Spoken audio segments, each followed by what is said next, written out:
प्रशांत महासागर की गहराई में सूरज की रोशनी की पहुंच से बहुत दूर एक ऐसी जगह है जिसके बारे में बहुत कम लोग जानते हैं, और जो लोग इसका नाम बोलने की हिम्मत करते हैं वे डरते हैं। एबिसल एकॉर्ड, एक भूली हुई खाई, एक अभेद्य खाई जिसमें एक भयावहता छिपी हुई थी जो सदियों से छिपी हुई थी।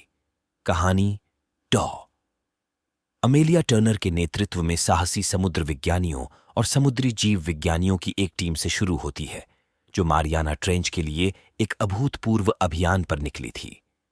उनका मिशन अज्ञात गहराइयों का पता लगाना, समुद्र तल का मानचित्रण करना और नई प्रजातियों को सूचीबद्ध करना था। चालक दल में एक अनुभवी पनडुब्बी पायलट कैप्टन मार्क विंटर्स थे, जिन्होंने इन खतरनाक पानी में नेविगेट करने में वर्षों बिताए थे। जैसे ही वे रसातल में उतरे, अंधेरे ने उन्हें घेर लिया और चालक दल उन विदेशी जीवन रूपों को देखकर आश्चर्यचकित रह गए जिन्हें उन्होंने खोजा था। जल्द ही उनका सामना एक विचित्र चमकदार जीव से हुआ जो एक अलौकिक सम्मोहक प्रकाश उत्सर्जित कर रहा था। उन्होंने इसका नाम एबिसल ग्लो रखा और इसकी सुंदरता मनमोहक थी।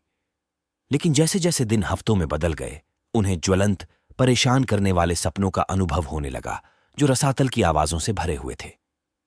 एक मनहूस रात सपने दुःस्वप्न में बदल गए। उन्होंने एक प्राचीन द्वेषपूर्ण इकाई का सपना देखा जिसे एबिसल एकॉर्ड के नाम से जाना जाता है। ऐसा कहा जाता था कि यह एक अंधेरी शक्ति थी, एक ऐसी बुद्धि जो युगों से निष्क्रिय पड़ी थी और जो भी उसके करीब आता था उसे भस्म कर देती थी। सपनों ने एक गंभीर संधि की चेतावनी दी, एक भयावह धुन जो गहरे समुद्र में गोताखोरों की आत्माओं को बुलाती थी। चालक दल जाग गया, हिल गया और भयभीत हो गया, लेकिन देखे जाने की अनुभूति को हिला नहीं सका।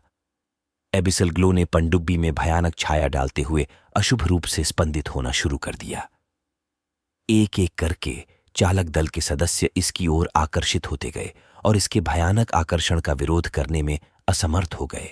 चालक दल के अंतिम अप्रभावित सदस्य डॉ टर्नर को एहसास हुआ कि एबिसल समझौता वास्तविक था और यह उनकी आत्माओं के लिए भूखा था। अपनी टीम को बचाने के लिए बेताब, उसने एक प्राचीन कलाकृति के बारे में एक भूली हुई किंवदंती का खुलासा किया जो इकाई को बांध सकती थी और दुःस्वप्न को समाप्त कर सकती थी। कहा जाता है कि अवशेष खाई के भीतर एक गुफा में छिपा हुआ था, लेकिन यह भी अफवाह थी कि इसे एक राक्षसी लेविथान द्वारा संरक्षित किया गया था, एक प्राणी जिसे मानव आंखों ने कभी नहीं देखा था। कोई अन्य विकल्प न होने पर दल ने डॉ टर्नर का पीछा करते हुए गुफा में प्रवेश किया और गहराई में उतरते समय उन्हें अकल्पनीय भयावहता का सामना करना पड़ा। उन्होंने अवशेष की खोज की, एक गहरा रत्न जिसे हार्ट ओन फद एबिस के नाम से जाना जाता है, और जैसे ही उन्होंने इसे छुआ, उन्हें एबिसल समझौते की उपस्थिति महसूस हुई। इकाई ने क्रोध में जागृत होकर अवशेष की रक्षा के लिए लेविथान भेजा। महाकाव्य अनुपात की लड़ाई शुरू हुई क्योंकि चालक दल ने हार्ट ओन ऑफ द एबिस के संरक्षक के खिलाफ अपने जीवन के लिए लड़ाई लड़ी। अंत में ये कैप्टन विंटर्स ही थे जिन्होंने रत्न को सुरक्षित करने के लिए खुद को बलिदान कर दिया। हाथ में कलाकृतियों के साथ डॉ टर्नर ने प्राचीन मंत्र का पाठ किया और एबिसल समझौते को एक बार फिर से बांध दिया। इकाई ने एक भयावह चीख निकाली और सपने, भयानक चमक और द्वेषपूर्ण उपस्थिति गायब हो गई। लेकिन इस प्रक्रिया में मारियाना ट्रेंच को मानवता से हमेशा के लिए सील कर दिया गया। एक अभेद्य खाई बन गई, एक अंधेरी खाई जहां गहराई की भयावहता छिपी रहेगी। बचे हुए लोग सतह पर लौट आए। उनकी आत्माएं उस भयावहता से हमेशा के लिए आहत हो गईं जिसका उन्होंने सामना किया था। एबिसल समझौता एक काली किंवदंती बनकर रह गया, गहरे समुद्र के खोजकर्ताओं की भावी पीढ़ियों को दबी आवाज में बताई गई सावधानी की एक कहानी। यह एक अनुस्मारक के रूप में कार्य करता है कि कुछ गहराइयों को कभी भी कम नहीं किया जाना चाहिए और कुछ रहस्यों को अबाधित रहना चाहिए, रसातल के स्याह अंधेरे में खो जाना चाहिए। रात की ठंडक खिड़की से आ रही थी। बिस्तर पर लेटे हुए मेरी रीढ़ में सिहरन दौड़ रही थी। मेरा नाम सारा है और जो मैं साझा करने जा रहा हूं वह एक बुरे सपने की कहानी है जो अभी भी मेरे सपनों में आती है। यह सब तब शुरू हुआ जब मैं एक छोटे शांत शहर के बाहरी इलाके में एक पुराने विक्टोरियन घर में रहने लगा। घर वास्तव में फिक्सर अपर था, लेकिन कीमत इतनी अच्छी थी कि विरोध नहीं किया जा सकता था। जैसे ही मैंने अंदर कदम रखा, मुझे लगा कि मेरे पेट के गड्ढे में एक बेचैनी बस गई है। रियाल्टार ने मुझे आश्वासन दिया कि यह सिर्फ मेरी घबराहट थी, लेकिन जैसे ही मैंने चारों ओर देखा, मैं इस भावना को दूर नहीं कर सका कि कुछ गड़बड़ थी। घर का एक इतिहास था जिसके बारे में शहरवासी दबी आवाज में फुसफुसाते थे। ऐसा कहा जाता था कि एक बार वहां एक परिवार रहता था, 3 लोगों का परिवार, एक पति, एक पत्नी और एक छोटी लड़की। एक मनहूस रात तक वे एक खुशहाल परिवार थे, जब पति ने पागलपन में आकर अपनी पत्नी और बेटी की हत्या करने से पहले खुद की जान ले ली। इस जघन्य अपराध ने घर पर एक अमिट छाप छोड़ दी थी। मैंने कहानियों को नजरअंदाज करने का फैसला किया, उन्हें छोटे शहरों के अंधविश्वास तक सीमित कर दिया। मैं अपना थोड़ा सा सामान अंदर ले आया और मास्टर बेडरूम में रहने लगा, जो समय बीतने के कारण अजीब तरह से अछूता था। इसमें एक प्राचीन वैनिटी, एक चरमराता हुआ 4 पोस्टर बिस्तर और किनारों पर फीका पुष्प वॉलपेपर छील रहा था। लेकिन यह विशाल अलंकृत दर्पण था जिसने मेरा ध्यान खींचा।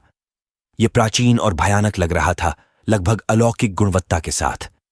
घर में पहली रात मैं फीकी, दूर की फुसफुसाहट की आवाज सुनकर जाग गया। मेरी गर्दन के पीछे बाल खड़े हो गए और मैंने ध्यान से सुना, आश्वस्त होकर कि मैं चीजों की कल्पना कर रहा था। लेकिन फुसफुसाहटें तेज हो गईं, मानो दीवारों के अंदर से ही आ रही हों। मैंने आवाज का पीछा किया और मुझे कमरे के कोने में लगे दर्पण के पास ले गया। जब मैंने दर्पण में देखा तो मेरा प्रतिबिंब तालाब की सतह पर लहरों की तरह विकृत दिखाई दिया। और फिर दर्पण में मैंने उसे देखा, काली खोखली आंखों वाली एक छोटी लड़की। उसका पीला चेहरा एक भयानक मुस्कान में डूबा हुआ था। उसने अपना हाथ बढ़ाया और मैं लड़खड़ाकर वापस फर्श पर गिर पड़ा। जैसे ही मुझे एहसास हुआ कि दर्पण से फुसफुसाहट आ रही थी, मैं घबरा गया। वे शापित शीशे में फंसी हत्या की गई पत्नी और बच्चे की हताशा भरी गुहारें थीं। जब मैं घर में गया तो मैंने अनजाने में उनकी परेशान आत्माओं को बाहर निकाल दिया था। मैंने उनकी पकड़ से बचने की हर कोशिश की। मैंने दर्पण को कंबल से ढक दिया, मैंने उसे तोड़ दिया और मैं दूसरे कमरे में भी चला गया, लेकिन आवाजें और भूत मेरा पीछा कर रहे थे। हर रात वे और अधिक मजबूत, अधिक द्वेषपूर्ण और मुझे अपने साथ खाई में खींचने के लिए और अधिक दृढ़ होते गए। हताशा ने मुझे घेर लिया और मैंने एक स्थानीय पुजारी से मदद मांगी, जो घर में भूत प्रेत भगाने का काम करता था। लेकिन इससे हालात और बदतर हो गए। आत्माएं अधिक प्रतिशोधी, अधिक हिंसक हो गईं, मानो उन्हें मुक्त करने के हमारे प्रयासों से क्रोधित हों। मैं इसे अब और बर्दाश्त नहीं कर सका। मैंने काफी घाटा सहते हुए वह घर बेच दिया और उस शापित स्थान से दूर चला गया। आज तक मैं उस विक्टोरियन घर की प्रेतवाधित यादों से बच नहीं सकता और मैं उन हताश फुसफुसाहटों से परेशान हूं जो अभी भी मेरे दिमाग में गूंजती हैं। मुझे याद दिलाती हैं कि कुछ भयावहताएं इतनी वास्तविक होती हैं कि उन्हें नजरअंदाज नहीं किया जा सकता। मैं कभी भी भूत प्रेतों या अलौकिक चीजों में विश्वास नहीं करता था, लेकिन एक दुर्भाग्यपूर्ण रात ने सब कुछ बदल दिया। वह कड़ाके की ठंड वाली शाम थी और मैंने खुद को जंगल के बीच एक एकांत केबिन में अकेला पाया। अलगाव का मतलब चिकित्सीय होना था, शहरी जीवन की अराजकता से मुक्ति, लेकिन यह जल्द ही एक दुःस्वप्न में बदल गया। चरमराती लकड़ी के फर्श और जलती हुई चिमनी के साथ केबिन में एक देहाती आकर्षण था। मैं गर्म कंबल में लिपटा हुआ था, गर्म कोको पी रहा था और एक किताब पढ़ रहा था। बाहर तेज हवा चल रही थी, जिससे माहौल और भी डरावना हो गया। जैसे जैसे घंटे बीतते गए, मुझे बेचैनी महसूस होने लगी। मेरी रीढ़ में एक ठंडक सी दौड़ गई। मैं इस एहसास से उबर नहीं पाया कि मुझ पर नजर रखी जा रही है। मैंने इसे व्यामोह, मेरे अलगाव का दुष्परिणाम कहकर खारिज करने की कोशिश की, लेकिन फिर मैंने एक हल्की सी फुसफुसाहट सुनी, जैसे कोई छाया से मेरा नाम पुकार रहा हो। जैसे ही मैं आग की रोशनी का आराम छोड़कर उठा, मेरा दिल जोरों से धड़कने लगा। मैं अंधेरे में चला गया। मेरी टॉर्च मेरे हाथ में कांप रही थी। केबिन का आंतरिक भाग भूल भुलैया जैसा था और मुझे यकीन था कि मैं अकेला था। मैंने हर कमरे और अलमारी की जांच की, लेकिन मुझे अपने डर के अलावा कुछ नहीं मिला। मैं अपनी किताब के पास लौट आया, अपना संयम वापस पाने की कोशिश कर रहा था, लेकिन फुसफुसाहट जारी रही। ये स्पष्ट हो गया, एक फीकी शोकपूर्ण आवाज जो दीवारों में गूंज रही थी। ये सिर्फ मेरा नाम नहीं पुकार रहा था, ये मदद की भीख मांग रहा था। हताशा ने मेरे डर पर काबू पा लिया और मैंने आवाज का अनुसरण किया। ये मुझे एक छिपे हुए तहखाने के दरवाजे तक ले गया। जैसे ही मैं काली खाई में उतरा, मुझे डर की भावना बढ़ती हुई महसूस हुई। जब तक मैं एक छोटे से कक्ष तक नहीं पहुंच गया, तब तक फुसफुसाहट ने मुझे पृथ्वी के अंदर तक निर्देशित किया। टिमटिमाती मोमबत्ती की रोशनी में मैंने एक आकृति देखी, एक महिला जिसके काले काले बाल और धंसी हुई पीली आंखें थीं। उसने पुराने जमाने के फटे पुराने कपड़े पहने हुए थे। बोलते हुए उसकी आवाज कांप रही थी। मेरी मदद करो, उन्होंने मुझे यहां फंसा दिया है और मैं बहुत देर से इंतजार कर रही हूं। मेरे तर्कसंगत दिमाग को स्थिति को समझने में संघर्ष करना पड़ा। क्या मैं किसी भूत की उपस्थिति में था, लंबे समय से भूली हुई त्रासदी का शिकार?